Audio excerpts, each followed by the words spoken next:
Two-Tone Miles here, and I just want to talk a little ska tonight because I got to go see an awesome ska show just the other night and really wanted to talk about that. So take a breather from biology, we're just talking ska tonight.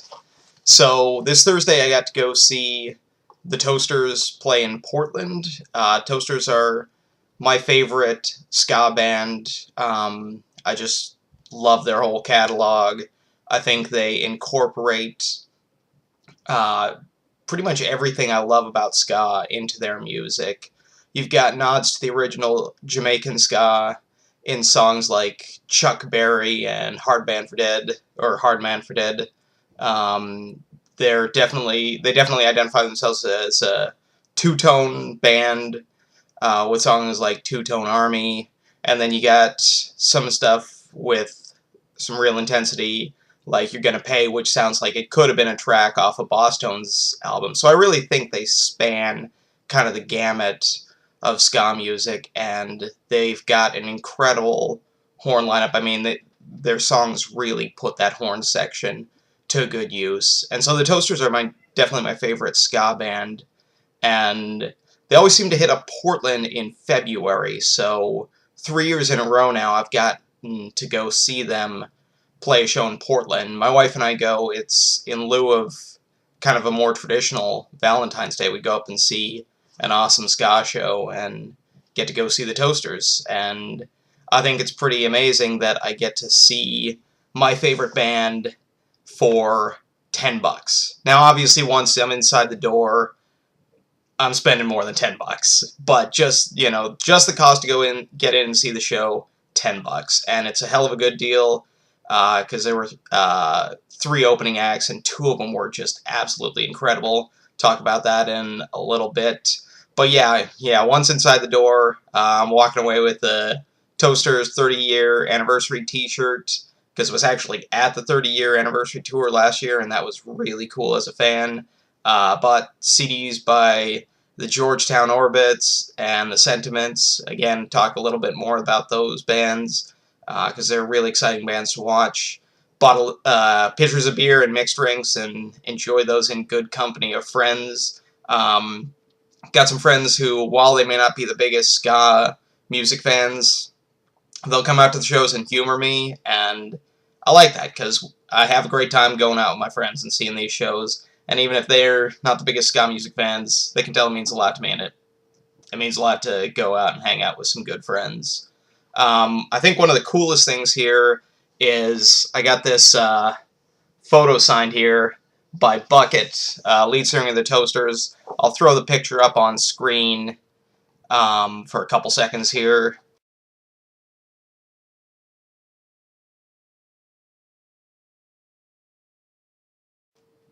And this was something my wife did for me for my birthday. It's a homage to their album, This Gun for Hire, with just a total badass hitman on the cover. And I said, okay, for my birthday, I want a picture of that, but I want it to be me, And my wife did this artwork for me, and I think it's one of the coolest gifts I've ever gotten. So to get a signed copy really meant a lot to me, and I'm going to get it framed with the CD, and really, really glad to have this in my possession. So, yeah. But I wanted to talk a bit about some of the opening acts, because I really got to see some incredible opening acts as well. One of the acts to go on was the Sentiments. They're a Portland-based ska band, and they were just really a lot of fun to watch. The lead female vocalist has just an incredible voice. The whole ensemble sounded great. I was particularly impressed. They got a tenor sax player who was just laying down some amazing, amazing solo work. And they were just a hell of a lot of fun to go see.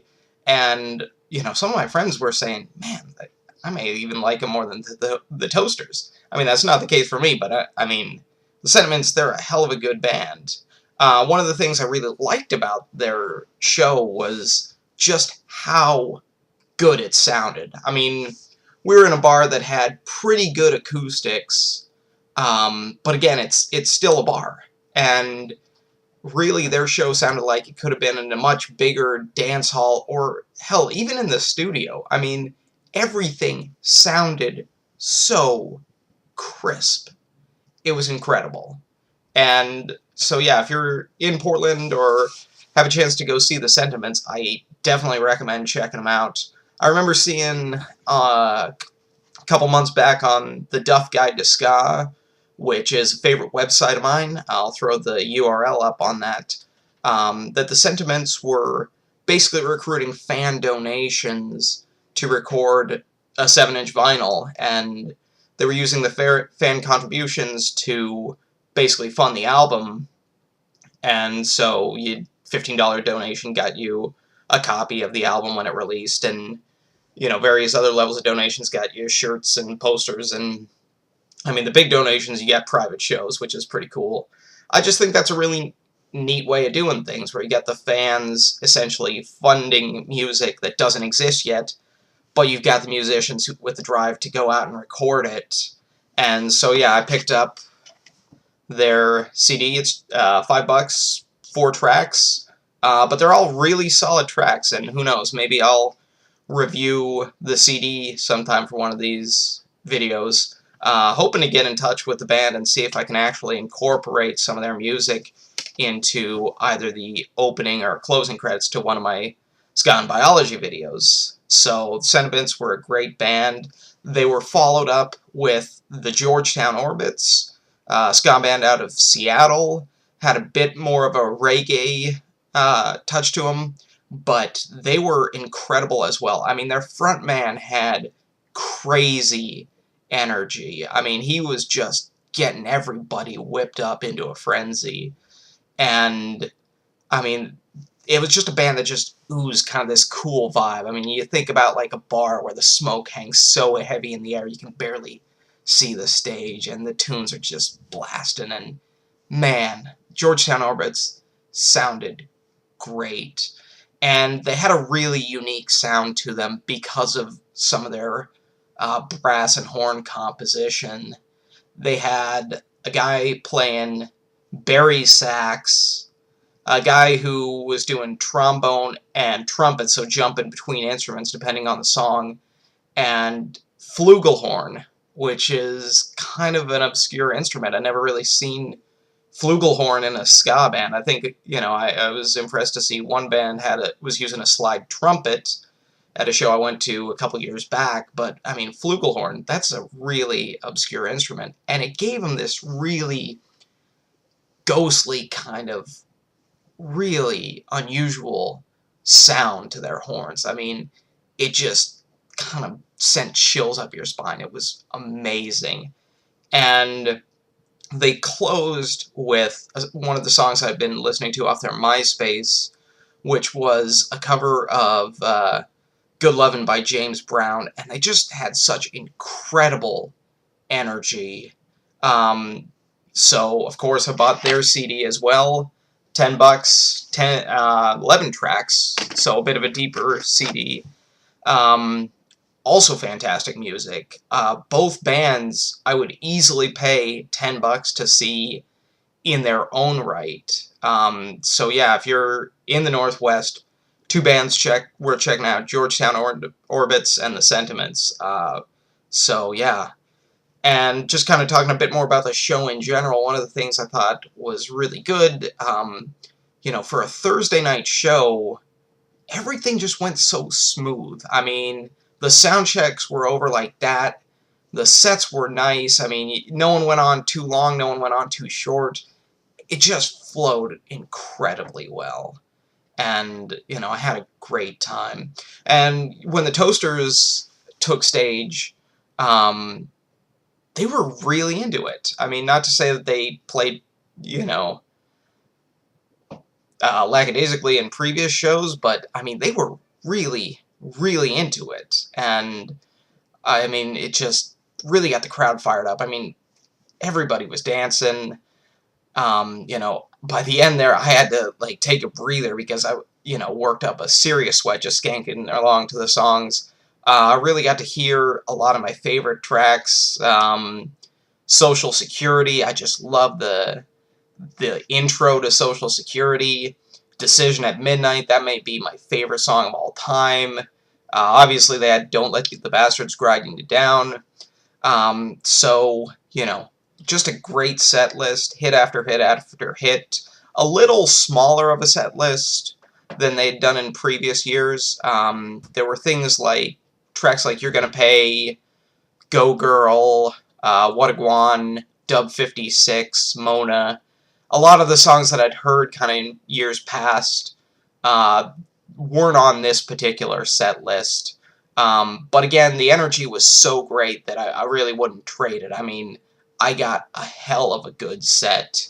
And I think that may have to do with the lineup change, because I was watching videos of the tour from a couple months back, you know, looking to see, you know, who's in the band these days and say hi to them at the show.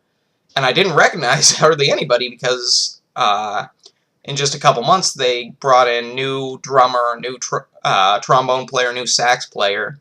So maybe the set was a little smaller because you had the lineup rotation, but it was still a kick-ass set. By the end there, my hips were just so tired from dancing on the linoleum floor that, and then came for the encore, you know, I just kind of hung back, grabbed a drink of water because I was just exhausted. And of course, if you're going to go to a Toaster show for an encore, you're getting Matt Davis, you know, and that was a real blast for me. I loved that song.